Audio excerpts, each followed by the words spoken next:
I am here standing with the Brooklyn DA, Eric Gonzalez. I think last week the DA of Brooklyn announced an initiative of actually bringing an entire unit of the District Attorney's Office, entire unit, to combat hate. I was there at the meeting with you. I believe 6 or 7 seasoned prosecutors that are part of the task force, Asian, Jewish, Black, of all. And I think it's the first time in the country that a district attorney actually took the hate crime seriously and put together not a task force, not an advisory board, but an actual group of prosecutors that are trained in hate and rape crime. And we applaud you for that. Thank you. So, picking up what Mark said, Mr. DA, what are some of the challenges in trying to deal with the spike in hate crimes that we're seeing in Brooklyn, we're seeing it across the country? Right, and I think that's the important part, right? Let me just start off by saying thanks to, for the opportunity to come here to the Bridge Multicultural Project, because if we had more people doing what Mark Appel is doing and the people who work this, we would not need to have a bureau dedicated to fight hate, because this is what brings people together in unity and love.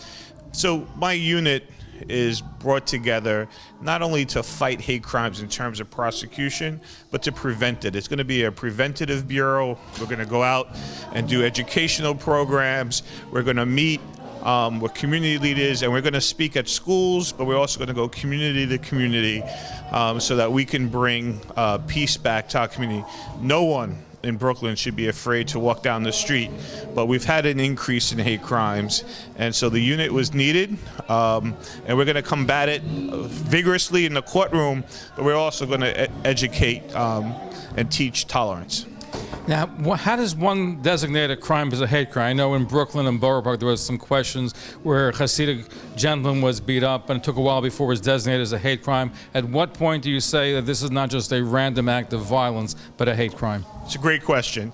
This is why this bureau is so important. I have 6 seasoned prosecutors in the office, many, many years, led by a very seasoned prosecutor who's the head of the bureau.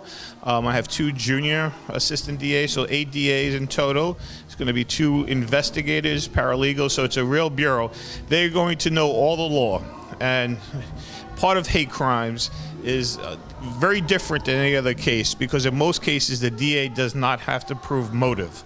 The DA just simply has to prove a crime was committed and you're the person who committed the crime. With hate crimes, we have an additional burden that has to be proven beyond a reasonable doubt, that the reason you committed the crime was for a hateful reason against a selected group, a protected group, and so it makes it more difficult. When a person does not say anything and attacks a person, we have to read the operation of their mind. So we have to build these cases carefully. We're working on social media, and we're looking to see if we can prove what someone's motivation was without them saying anything. Brooklyn has one of the most diverse ethnic populations anywhere in the world. I forgot how many different ethnic groups reside in Brooklyn, so I would assume that it makes your job even more challenging. It makes it the best job in the world. How many ethnic groups are we there? I mean, there's people from all over the world in Brooklyn. 50% of the people who live in Brooklyn were born outside of Brooklyn. And that's an outside of the United States. That's an incredible number. We are a melting pot here. It makes us, the need for my office to be culturally competent, multilingual, to earn the trust of people from all over the world. Because unless we earn the trust of all the people who live in Brooklyn, including our non-citizen population, we won't be safe, because people won't participate, they won't come to court, they won't call the police. So we're working very carefully. Hate crimes are among the most damaging crimes that anyone could ever commit, because it not only causes fear in the person who's been hurt, but it causes fear throughout entire communities. Now, a lot of the people that doing these hate crimes don't go to the Bridge or places like that. I'm not even sure what kind of education they're getting in school. They're probably learning it at home. So that makes it much more tougher to combat. Well, one of the things we're going to focus in on is social media, because I believe that a lot of the hate that we're seeing today comes from Washington, D.C. It's become okay to talk in negative ways about what divides us, what separates us, how we're different, and we're not talking enough about what brings us together. So we're going to make sure that part of our unit is going to have a social media presence and talk about things like what brings us together, and promoting places like the Bridge so that we can actually do activities here. Like you said, that case that happened in Borough Park where there was a lot of concern, we have to also make sure that the people on social media who would try to divide us, that we actually can respond a little bit to that. Because that case was charged as a hate crime, but these cases take time to build, and we should not jump into it in the speed of Twitter. Well, I think what people are saying was if a guy's walking down the street with a yarmulke and a beard and somebody goes out and pushes him and passes other people who are not Jewish, it stands to reason that this is a hate crime. It might be, and that's really what it is. It might be. In that case, he interposed the defense that we would have to prove against, beyond a reasonable doubt, that the motive was not hate. In fact, he denied that it was hateful. He said it was because there was a road rage situation. It was an argument. We were able to disprove that by the help of the community, actually getting videos showing that there was not a road rage situation.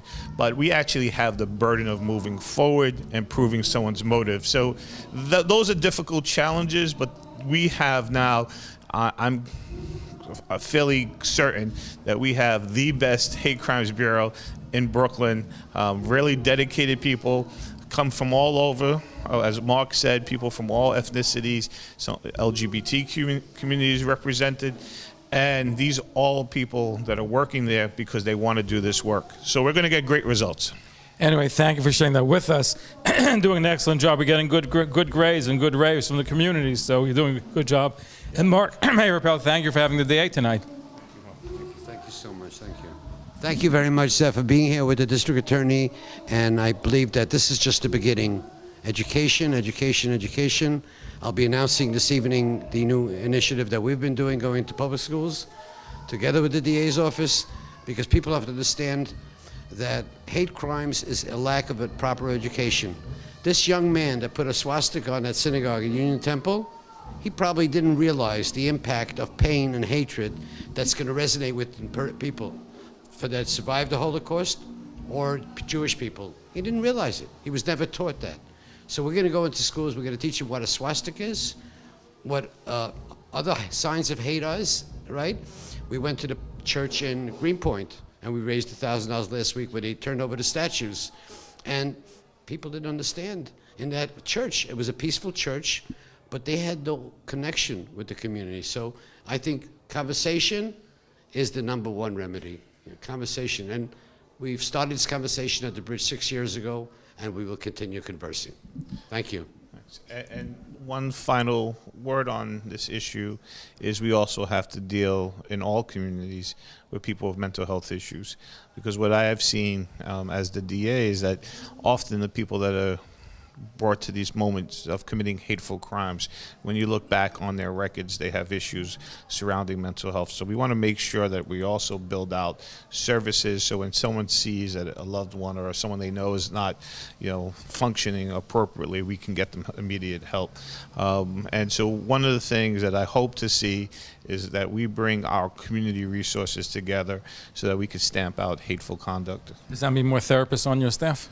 Well, we've hired some additional social workers, but what I think it's going to mean is that we need to reach out to people that we start to see behaving inappropriate. A lot of times, before someone does a terrible crime, people around them see that they're not acting right, and so we want to make sure that people start calling it in so that we can check up on people. Thank you for all the work that you're doing. We look forward to having you back very, very soon. Thank you. Thank you. Nice to see you. Thank you. Good to see you. Thank you.